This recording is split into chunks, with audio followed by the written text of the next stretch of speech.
Assalamualaikum warahmatullahi wabarakatuh. Alhamdulillahirrabbilalamin. Wabinasta'in ala umur dunya waddin. Wassalatu wassalamu ala asyrofil anbiya'i wal mursalin wa ala alihi washabihi ajmain. Pertama-tama marilah kita panjatkan puji syukur pada Allah Subhanahu wa taala yang telah memberikan kita rahmat, taufik dan hidayahnya kepada kita sehingga kita dapat berkumpul di tempat yang insya Allah penuh berkah ini dalam keadaan sehat walafiat. Shalawat serta salam semoga tetap tercurahkan kepada junjungan kita, uswatun hasanah kita, Nabi besar Muhammad Shallallahu Alaihi Wasallam. Semoga kita bisa mendapatkan syafaatnya di yaumil akhir kelak. Pada kesempatan ini saya akan memberikan materi tentang menyeimbangkan ilmu dan adab di era modern.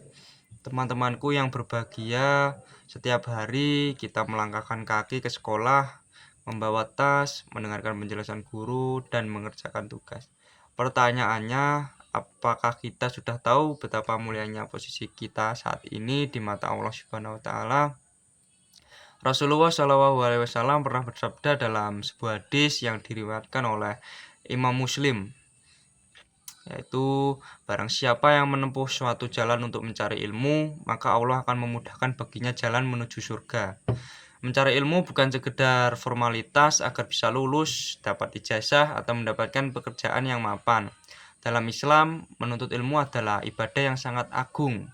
Allah bahkan berjanji dalam Al-Quran surat Al-Mujadilah ayat 11, yaitu bahwa Dia akan mengangkat derajat orang-orang yang beriman dan berilmu beberapa derajat lebih tinggi dibandingkan orang lain.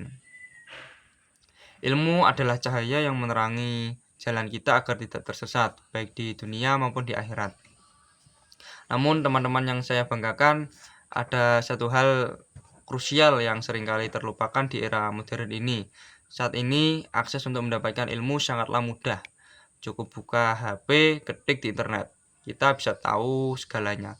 Tetapi ada satu hal yang tidak bisa didapatkan hanya dengan googling, yaitu adalah adab dan akhlak. Banyak fenomena hari ini yang memprihatinkan.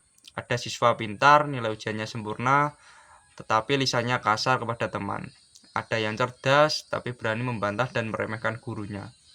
Bahkan, ada yang tega menyakiti hati orang tuanya sendiri demi gengsi di media sosial. Para ulama terdahulu seperti Imam Malik pernah berpesan kepada kita, pelajarilah adab sebelum kamu mempelajari suatu ilmu. Mengapa adab harus lebih dulu dan lebih tinggi? Pertama, ilmu tanpa adab adalah kesombongan. Orang yang pintar tapi tidak punya adab akan merasa dirinya paling benar dan bisa merendahkan orang lain. Contoh nyata kesombongan karena ilmu adalah iblis. Iblis itu makhluk yang sangat pintar dan tahu banyak hal, tapi dikeluarkan dari surga karena sombong dan tidak punya adab kepada perintah Allah. Kedua, adab adalah penentu keberkahan ilmu. Ilmu yang kita pelajari hari ini baru akan bermanfaat dan membawa berkah kalau diiringi dengan ridho dari guru-guru kita. Bagaimana mungkin berkah itu turun kalau kita sering membuat guru kita mengelus dada karena perilaku kita yang kurang sopan. Teman-teman yang dirahmati Allah, sebagai penutup dari kultum singkat ini, mari kita sama-sama meluruskan kembali niat kita. Mulai hari ini, mari kita jadikan sekolah ini bukan cuma tempat berburu nilai angka di kertas rapot, tapi tempat menempa kepribadian. Jadilah generasi yang seimbang, otaknya cerdas, ilmunya luas, tapi hatinya tunduk dan akhlaknya menyejukkan. Hormatilah guru-guru yang telah ikhlas dalam mendidik kami.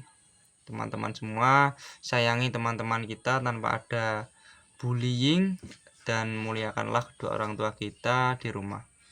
Ingatlah, kepintaranmu mungkin bisa membawamu keliling dunia, tapi adamu lah yang akan membawamu ke surga. Demikian materi yang dapat saya sampaikan. Terima kasih atas segala perhatiannya dan mohon maaf jika ada kata-kata atau penyampaian saya yang kurang berkenan di hati teman-teman.